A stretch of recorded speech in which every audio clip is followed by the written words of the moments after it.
Hello everyone, welcome back to my channel. आज video में बात करेंगे बाली के बारे में। अगर आप ट्रिप प्लान कर रहे हो बाली के लिए, ट्रैवल करना चाहते हो तो इस वीडियो को आप लास्ट तक देखना। इस वीडियो में मैं सारी चीज़ें डिटेल में आपको बताऊंगा, जैसे कि फ़्लाइट हो गया, वीज़ा आप कैसे अप्लाई कर सकते हो, वहाँ पे करेंसीज वगैरह क्या चलती हैं, कौन कौन से ऐसे टूरिस्ट पॉइंट है जो आपको वहाँ पे घूमना चाहिए, और कौन कौन से ऐसे मोबाइल एप्लीकेशंस है जिसको आपको अपने फ़ोन में इंस्टॉल करके रखना चाहिए ड्यूरिंग बाली ट्रिप। तो पहले ये जानते हैं बाली है कहाँ पे। बाली एक इंडोनेशिया का पार्ट है, जो कि एक छोटा सा आइलैंड है, और इंडोनेशिया का कैपिटल जकार्ता है। और इंडोनेशिया एक साउथ ईस्ट एशियन कंट्री के अंडर में आता है।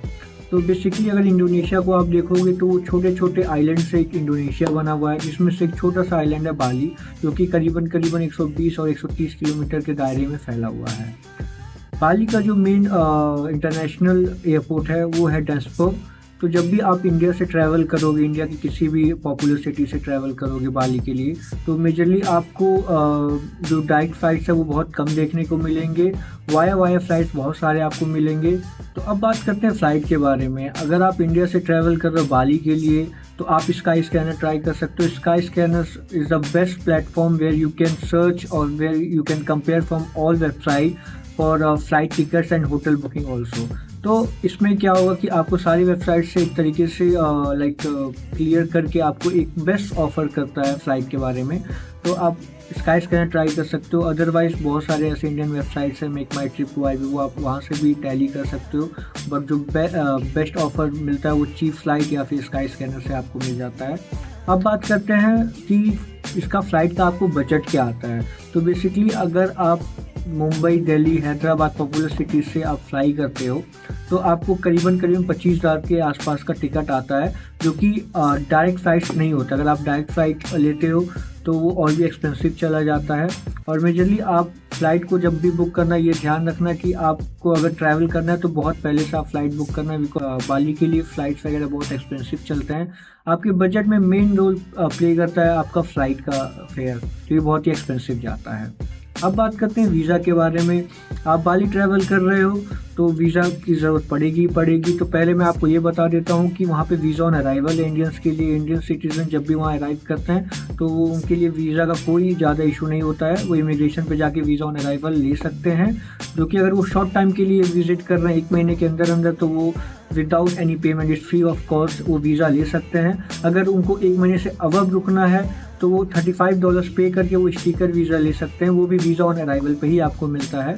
तो मेजरली अगर इंडियंस अगर ट्रैवल कर रहे हैं तो उनको ज़्यादा कोई डॉक्यूमेंटेशन लेके नहीं चलना होता है। बस एक बात का आप ये ध्यान रखना कि आपके दोनों तरफ के फ़्लाइट्स होने चाहिए, इंडिया से बाली और बाली से इंडिया का। होटल बुकिंग रिजर्वेशंस कंफर्म होने चाहिए, और आपके इंश्योरेंस वगैरह आप लेके जाना, बिकॉज खुदा ना खास्ता अगर आप बीमार पड़ जाते हो तो ये आपको बहुत हेल्प करता है इंटरनेशनल ट्रैवल में, कि अगर कभी भी बीमार वगैरह पड़ते हो तो इंश्योरेंस के पैसे से आप अपने ट्रीटमेंट वगैरह करवा सकते हो। मेनली बाली में हनीमून कपल्स वगैरह जाते हैं, ग्रुप ट्रैवलिंग करते हैं, फैमिली विजिट करते हैं। मेनली यही ऐसे ग्रुप्स हैं जो ट्रैवल करते हैं। सोलो ट्रैवलर्स बहुत ही कम विजिट करते हैं, बिकॉज मैं आपको बता देता हूँ बाली एक तरीके से माउंटेन्स वहाँ पे आपको मिल जाएंगे, बीचेस मिल जाएंगे, वाटरफॉल्स मिल जाएंगे, टेम्पल्स वगैरह देखने को मिल जाएंगे। अगर आप थोड़ा सा अगर एक तरीके से कंपेयर करोगे तो इंडिया का जो केरला है उसी तरीके से एक बाली को भी कहा जा सकता है। जो भी लोग ने ट्रैवल किया होगा बाली तो वो एक तरीके से केरला से कंपेयर कर सकते हैं। नियर बाय में सारे टूरिस्ट स्पॉट आपको मिल जाएंगे, जो कि 120-130 किलोमीटर के दायरे में बाली है। तो आपको ज़्यादा कुछ एक्सपेंड नहीं करना पड़ता है घूमने के लिए, लाइक ट्रांजिट वगैरह लेने के लिए। तो पास में आपको सारे टूरिस्ट पॉइंट मिल जाते हैं।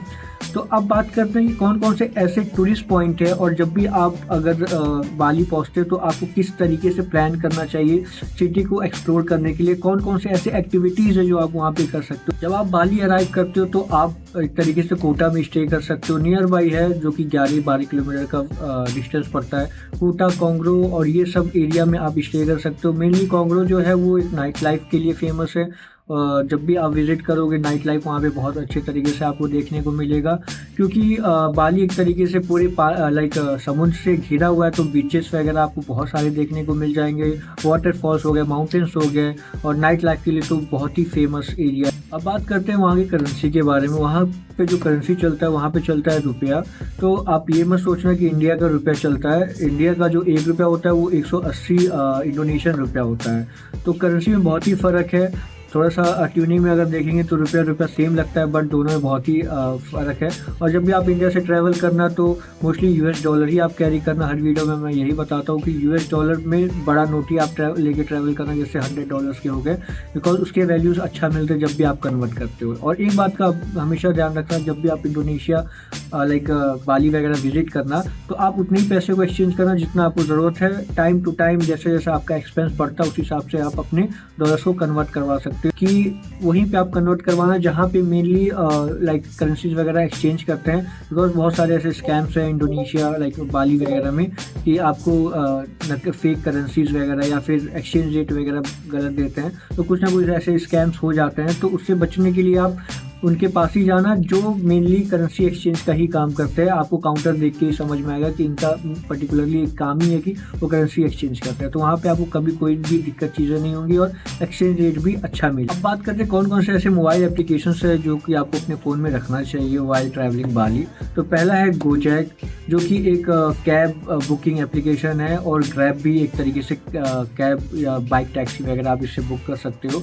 तो ये बात का ध्यान रखना, गोजैक और ग्रैब एक तरीके से सिमिलर एप्लीकेशन है जो कि सारी इंडोनेशिया में चलता है।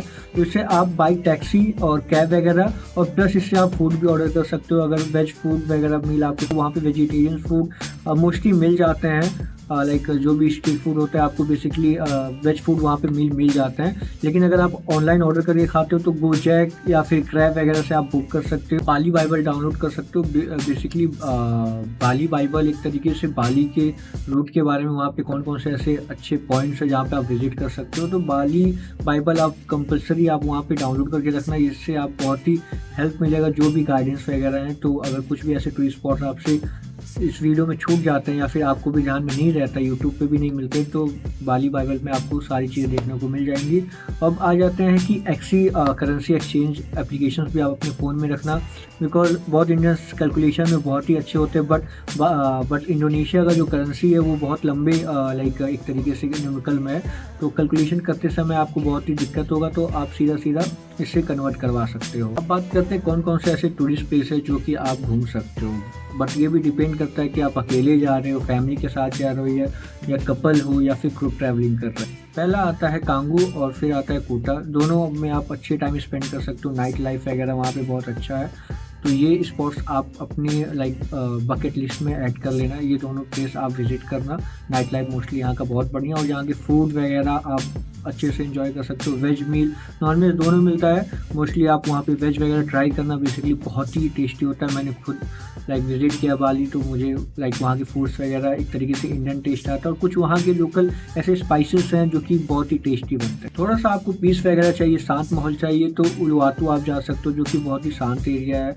तो वहाँ भी अच्छे से टाइम स्पेंड कर सकते हो आप, अगर कपल मोस्टली हो या फिर फैमिली वगैरह है। आप ऊबर भी विजिट कर सकते हो जो कि central part of the Bali है। वहाँ पे एक तरीके से फील्ड्स वगैरह हैं, झूला वगैरह झूलने के लिए। आप इस वीडियो में देख सकते हो, कुछ मैं क्लिप ऐड कर रहा हूँ, तो इसको देख के आपको अच्छा आइडिया आएगा कि यहाँ पे क्या क्या चीज़ें आपको देखने को मिल जाएंगी और क्या क्या एक्टिविटीज़ ऐसे हैं जो कि अच्छे से आप वहाँ पे एक्सप्लोर कर सकते हैं। इसलिए आपको अगर बाली का कल्चर वगैरह एक्सप्लोर करना है तो ऊबर एक बहुत अच्छा जगह है, जो कि वहाँ पे डांस वगैरह होते हैं, वहाँ के जो कल्चरल डांस वगैरह होते हैं, तो अच्छे से आप इंजॉय कर सकते हो और वहाँ के कल्चर के बारे में जान सकते हो। नुसा पारीदा एक तरीके से एक आइलैंड है, वहाँ पे आप डे ट्रिप कर सकते हो। बहुत ही अच्छा एरिया है, मैंने भी वहाँ पे विज़िट किया है, बहुत ही खूबसूरत वहाँ पे एक नज़ारा है। जब भी आप जाओगे एक तरीके से इस वीडियो पे आप देख सकते हो, मैं जब भी वहाँ विज़िट करोगे तो आपको अच्छी अच्छी एक्टिविटीज़ वहाँ देखने को मिल जाएंगे।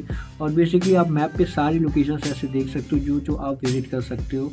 मेनली बाली बहुत छोटा आइलैंड है, तो आप अच्छे तरीके से यहाँ पे एक्सप्लोर कर सकते हो। बीचेस वगैरह साइड में आपको नॉर्थ साइड में बीचेस वगैरह अच्छे मिल जाएंगे, वो भी बीचेस वहाँ के बहुत ही क्लीन होते हैं, तो आपको कभी ऐसा लाइक सफ़र नहीं करना पड़ेगा जो कि डर्टियस बीचेस होते हैं। वहाँ पे ऐसा कुछ भी नहीं है। टूरिस्ट आते हैं, इस बात का केयर करते हैं साफ़ सफाई का, तो वहाँ पे गंदगी वगैरह उतना नहीं है बाली में, कंपेयर टू लाइक और सिटी जैसे जकार्ता वगैरह हो गए, but Bali neat and clean है। नुसा फंडा में आप एक तरीके से वाटर एक्टिविटीज़ भी कर सकते हो, वहाँ पे अंडर वाटर कुछ एक्टिविटीज़ चलती हैं। मेजरली एक बात का आप ध्यान रखना कि वहाँ पे कुछ ऐसे स्कैम्स वगैरह भी होते हैं, छोटे छोटे स्कैम्स होते हैं, बट आप वहाँ पे घूमने जा रहे हो तो इस बात का ध्यान रखना कि आप पे सारी स्कैम ना हो जाए। जब भी आप कुछ ऐसे एक्टिविटीज़ करो तो मेजरली सारे वहाँ के रूल्स रेगुलेशंस आप उनसे पहले डिस्कस कर लो, तो वो एक्टिविटीज़ करना। माउंट बाटू आप विज़िट कर सकते हो, मेनली वो वॉल्केनो साइट्स हैं, तो वो एक अच्छे तरीके से आपको लाइक व्यूज़ वहाँ पे देते हैं वॉल्केनो वगैरह का। तो मैं एक चीज़ भूल गया था बताना कि इंडोनेशिया में सबसे ज़्यादा वॉल्केनो इंडोनेशिया में पाए जाते हैं। तो कुछ ऐसे एक्टिव वॉल्केनोज़ भी हैं जहाँ पे लोग विज़िट करते हैं, छोटे छोटे, जो कि एक तरीके से आपने अगर वॉल्केनो वगैरह नहीं देखा है तो आप अच्छे तरीके से एक्सप्लोर कर सकते हो वहाँ के वॉल्केनोज़ वगैरह कैसे दिखते हैं। मेनली हमने पढ़ा है या फिर कुछ ऐसे वीडियोस देखे हैं वॉल्केनो वगैरह में, मूवीज़ वगैरह में, तो मेनली आप लाइव वहाँ पे जाके देख सकते हो। बताना लॉर्ड टेम्पल है, वहाँ पे अच्छे फोटोज़ वगैरह आते हैं। आप जाओगे तो वहाँ पे एक अच्छा व्यू भी आता है, समुद्र के बीचों बीच तो नहीं कहूँगा, बट ऐसा आपको व्यू आएगा वहाँ पे। फ़ोटोज़ वगैरह बहुत अच्छे आते हैं। मेजरली आप देखोगे जो भी अगर बाली के बारे में सर्च करोगे वहाँ पे व्यूज़ वगैरह बहुत अच्छे आते हैं। लाइक जैसा मैं इस वीडियो में आपको दिखा रहा हूँ, झूला झूलते हुए कुछ टेम्पल्स वगैरह और ऐसे कुछ वहाँ पे एक्टिविटीज़ जो कि एक तरीके से बाली को दर्शाता है। बीचेस की बात करें तो लुबीना बीचेस भी आप विजिट कर सकते हो, वो भी एक अच्छे तरीके से लाइक बीच है वहाँ पे। मेनली ब्लैक सैंड के लिए वहाँ पे फेमस है, कुछ ऐसे मूवीज़ क्लिप में आपने देखा होगा ब्लैक सैंड बीचेस है, तो लुबीना एक तरीके से ब्लैक सैंड बीच है। वहाँ पे आप देखोगे तो और अलग और दूसरे बीचेस से कुछ अलग ही। वहाँ पे आपको डॉल्फिन वगैरह भी देखने को मिल जाता है। लोग अगर आप विजिट करते हो तो आपको वाटरफॉल्स वगैरह वहाँ पे देखने को मिल जाएंगे, कॉफ़ी फार्मिंग वगैरह भी आपको वहाँ पे देखने को मिल जाएंगे। तो मेनली वो एक तरीके से वाटरफॉल्स वगैरह वहाँ पे बहुत सारे हैं। ये सारे प्लेसेस मैं इस वीडियो में एक्सप्लोर नहीं कर सकता, लेकिन आप लिस्ट वगैरह देख सकते हो इस वीडियो में। मैप के द्वारा आपको सारी लिस्ट वगैरह देखने को मिल जाएंगी।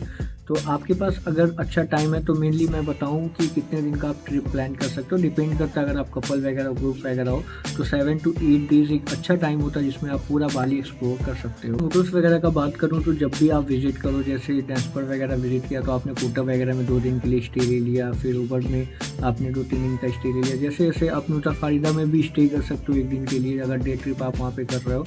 तो जब भी आप वहाँ पे होटल्स वगैरह लेना, तो होटल्स का मैं अप्रॉक्सीमेटली बजट बता देता हूँ। कंपेयर टू इंडिया आपको होटल्स वगैरह वहाँ पे बहुत ही सस्ते मिल जाते हैं। लैंड पैकेजेस वहाँ के बहुत ही सस्ते हैं, एक तरीके से 2000-2500 में आपको 3 स्टार्स वगैरह इंक्लूडिंग ब्रेकफास्ट आपको होटल्स वगैरह मिल जाएंगे। तो जब भी आप होटल वगैरह बुक करना तो booking.com से आप चेक कर सकते हो। अदरवाइज अगोड़ा एक अच्छा प्लेटफॉर्म है जिसमें कि आप अगर होटल्स वगैरह बुक करते हो तो आपको अच्छा खासा कैशबैक भी मिलता है, जो कि आप उसको 60 दिन बाद आप उसको रिडीम कर सकते हैं। नेक्स्ट टाइम कौन सा होता है बाली विजिट करने के लिए, तो ये इंडिया से अपोजिट है। जब इंडिया में मानसून चलता है तो एक अच्छा टाइम होता है बाली में, या बाली विजिट कर सकते हो। तो मेनली अगर अप्रैल से अक्टूबर आप मान के चलो कि एक बेस्ट टाइम होता है बाली विजिट करने के लिए। अब बात करते हैं लोकल ट्रांसफ़र वगैरह के बारे में। अगर आप बाली रहते हो तो आप एक जगह से दूसरी जगह ट्रांसफ़र लेते हो तो किस तरीके से आप कर सकते हो वहाँ पे। तो सबसे अगर आप अकेले वगैरह सोलो ट्रैवलर हो या 1 से 2 लोग हो तो आप स्कूटी रेंट आउट कर सकते हो, जो कि आपको इंडियन करेंसी में 250 से 500 के बीच में आता है विदाउट फ्यूल। अदरवाइज अगर आप लाइक 3 से 4 लोग हो तो आप कार वगैरह भी रेंट कर सकते हो, जो कि 8-9 घंटे के लिए आपको 2500 से 3000 के बीच में मिल जाता है विदाउट फ्यूल। तो इंटरनेशनल ड्राइविंग लाइसेंस के बारे में बात करते हैं कि अगर आप वहाँ विजिट करते हो तो इंटरनेशनल ड्राइविंग लाइसेंस चाहिए। यस, ज़रूरत पड़ता है, बट बाली जैसी जगह पे वहाँ पे चेकिंग वगैरह उतना नहीं होता है। तो अगर आपका इंटरनेशनल ड्राइविंग लाइसेंस नहीं है तो आप तब भी ट्रैवल कर सकते हो। बट इसका मतलब ये नहीं कि आप इंटरनेशनल ड्राइविंग लाइसेंस मत बनाओ, आप वो रखो, क्योंकि वो 3 साल का लगभग वैलिड होता है। तो इंटरनेशनल ड्राइविंग लाइसेंस लेके चलो, और कभी भी अगर आप पकड़े जाते हो तो आपको फ़ाइन वगैरह नहीं देना पड़ता है। लेकिन अगर बाली का बात करूँ तो बाली में इतने चेकिंग पॉइंट्स नहीं हैं, तो अगर आप स्कूटी वगैरह रेंट आउट करते हो तो आपको उतना दिक्कत नहीं पड़ेगा लाइसेंस वगैरह को लेके।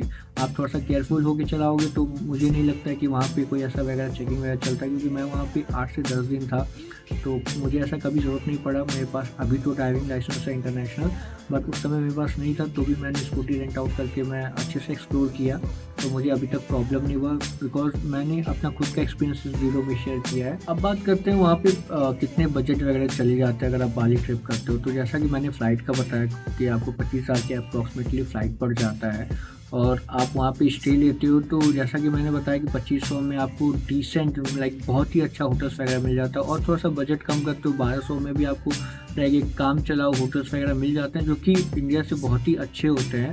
तो अगर आप 8 दिन के लिए भी लाइक प्लान करते हो बाली के लिए तो होटल्स का एक तरीके से पर पर्सन के अगर, क्योंकि एक रूम आप लेते हो अगर 2 लोग हो तो पर पर्सन आपका 1000 या 1200 रुपये आ जाता है। तो आप 10,000 एक तरीके से होटल का मान के चल सकते हो। अगर आप स्कूटी वगैरह रेंट आउट करते हो तो 5,000 आप स्कूटी का मान के चलो। खाने का जैसे मैंने बताया है कि वहाँ पे वेज मील वगैरह मिल जाते हैं, नॉन वेज तो कहीं भी आपको मिल जाता है। तो अगर आप एक ऑन एवरेज रफली आइडिया लेते हो खाने वगैरह का भी, तो आप हाईएस्ट टू हाईएस्ट 8,000 टू 10,000, हम 10,000 मान लेते हैं। और प्लस वीज़ा तो वहाँ पे फ्री ऑफ कॉस्ट है, तो वीज़ा ऑन अराइवल है तो वीज़ा का हम कोई कैलकुलेशन नहीं करेंगे। यहाँ पे जो भी कुछ एक्टिविटीज़ हैं और जो भी जैसे अगर एक आइलैंड से दूसरे आइलैंड पे आप मूव कर रहे हो तो फेरी वगैरह करते हो, तो एक तरीके से अगर उसका आप मान के चलो तो 5 से 6,000 आप बजट लेके चल सकते हो। अगर टोटल ओवरऑल हम कॉस्ट कैलकुलेट करते हैं तो एक्सक्लूड फ़्लाइट, हम फ़्लाइट इस वीडियो में नहीं कैलकुलेट करेंगे, तो आपका वीज़ा भी इसमें तो एक तरीके से कैलकुलेट नहीं होगा। तो होटल का आपका 10,000 हो गया, खाने का 5,000 हो गया, आपका जो एक्टिविटीज़ वगैरह करते हो 10,000 के अप्रॉक्सीमेटली आपका लैंड पैकेज हो जाता है। अब इसमें आपका फ़्लाइट वगैरह इंक्लूड नहीं है। अगर आप फ़्लाइट इंक्लूड करोगे तो 25,000 का आप फ़्लाइट इंक्लूड कर लो तो ओवरऑल 50,000 का एक तरीके से बजट बनता है। अब डिपेंड करता है कि आप कितने दिन के लिए और एक्सटेंड कर रहे हो और क्या शॉपिंग वगैरह कर रहे हो, ये सब आपके एक्स्ट्रा खर्चा होता है। तो मेजरली अगर हम लोग ये मान के चलें कि पर पर्सन अगर इन लाइक बाली घूमने जाता है तो 50,000 से 60-70,000, मतलब 70,000 50,000 के बीच में एक पर पर्सन का खर्चा आता है। सारा बजट जो कि आप बाली ट्रिप के लिए प्लान कर सकते हो 50,000 से 60,000 पर पर्सन के हिसाब से। तो ये डिपेंड करता है कि आप किस तरीके का वहाँ से फ़्लाइट लेते हो। अगर आप 10 दिन 20 दिन पहले फ़्लाइट वगैरह बुक करते हो तो 25,000 से कम में भी हो जाता है। ये तो सब डिपेंड करता है आप पे। बट अगर मैं फ़्लाइट वगैरह इंक्लूड ना करता हूँ इस पैकेज में तो 25,000 से 30,000 बहुत ही इनफ है बाली ट्रिप के लिए, क्योंकि वहाँ का लैंड पैकेज बहुत ही सस्ता है अगर आप कंपेयर करते हो इंडिया से। तो इस वीडियो को मैं अब एंड कर रहा हूँ। बाकी सारी डिटेल्स आपको इसमें मिल गए होंगे आई होप। और अगर ऐसे कुछ चीज़ें मेरे से छूट जाती हैं तो आप कमेंट बॉक्स पे अपने क्वेश्चंस वगैरह रख सकते हो, मैं डेफिनेटली इस पर रिवर्ट करूँगा। और अगर कभी भी आप साउथ एशियन कंट्री में आप विज़िट करते हो, कुछ प्लान करते हो, तो आप वो भी कमेंट कर सकते हो। मैं बेसिकली आपको सारी डिटेल्स बताऊँगा क्योंकि साउथ एशियन कंट्री मेरा सारा ट्रैवल किया हुआ है और मैंने बहुत अच्छा एक्सपीरियंस है लाइक ट्रैवलिंग का। मैं एक बार नहीं 2 से 3 बार मैं एक कंट्री विज़िट कर चुका हूँ, जैसे इंडोनेशिया हो गया, आपका सिंगापुर हो गया और वियतनाम, थाईलैंड। तो ये सब ऐसे कंट्रीज़ हैं जो कि मैं मेनली विज़िट करता रहता हूँ। तो इस वीडियो को मैं यहीं पे एंड करता हूँ। बाकी कोई भी और भी जानकारी आपको चाहिए होगा तो आप कमेंट बॉक्स पे अपने क्वेश्चंस रख सकते हो।